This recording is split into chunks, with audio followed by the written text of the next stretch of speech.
Hello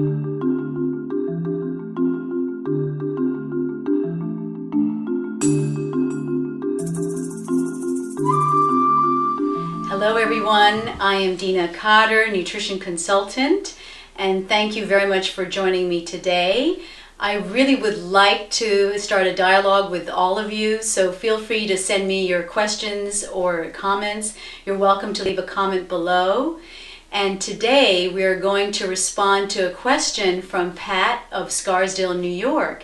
And her question was on osteoporosis. So let us take a look at the major risk factors of osteoporosis, and then I will present you with tips to help prevent osteoporosis. So let's take a look at the major risk factors for osteoporosis in men and women. Family history of osteoporosis. Now there's a gene test for osteoporosis.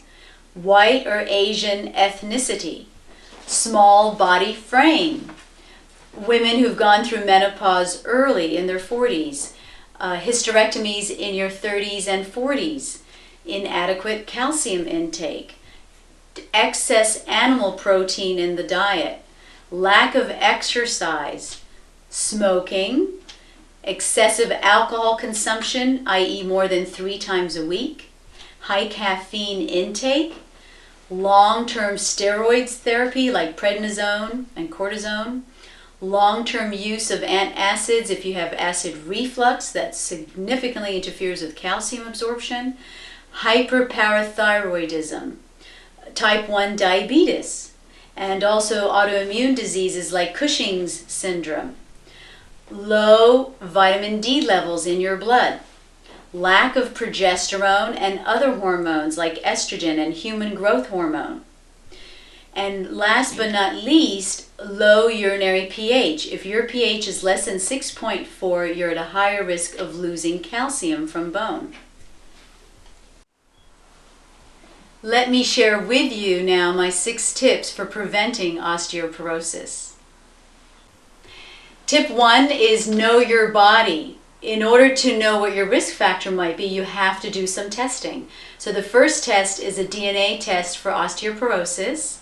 You should also test your vitamin D levels, and the test that is the correct one is vitamin D 25 hydroxy, and maintain your level between 80 and 100.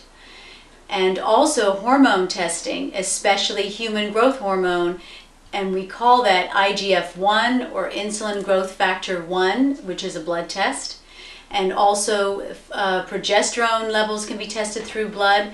The more accurate one, however, if your doctor can order these for you, is the 24-hour urinary progesterone.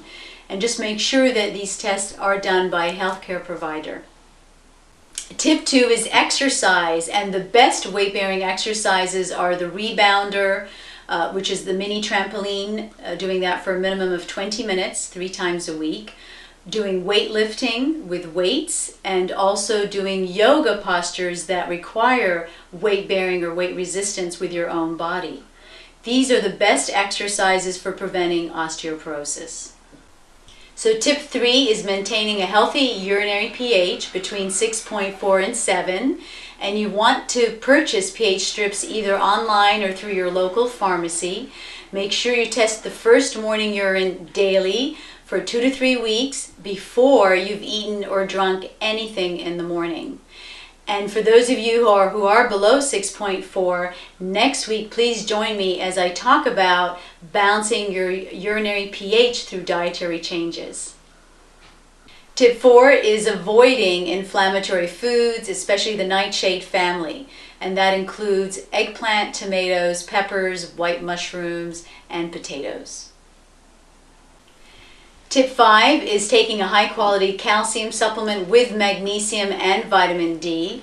For those of you who are looking for what type of calcium, it should be calcium citrate, chelate, or if you need to build bone, it's calcium hydroxyapatite. What I do not recommend is any form of calcium carbonate, especially those found in calcium chews. Carbonate is very stressful on the kidneys. My final tip is 6, and that is eating or consuming mineral-rich foods, especially seaweed, which is the richest food source of minerals on our planet. Also sardines with bones and skin, for those of you who can eat sardines. And if you cannot do either of those, then the third best choice would be to consume high quality organic dairy that's fermented, like yogurt or kefir. And I'd like to take this opportunity to thank you all for joining me today. Remember, next week we are going to be discussing how to maintain healthy urinary pH through dietary changes.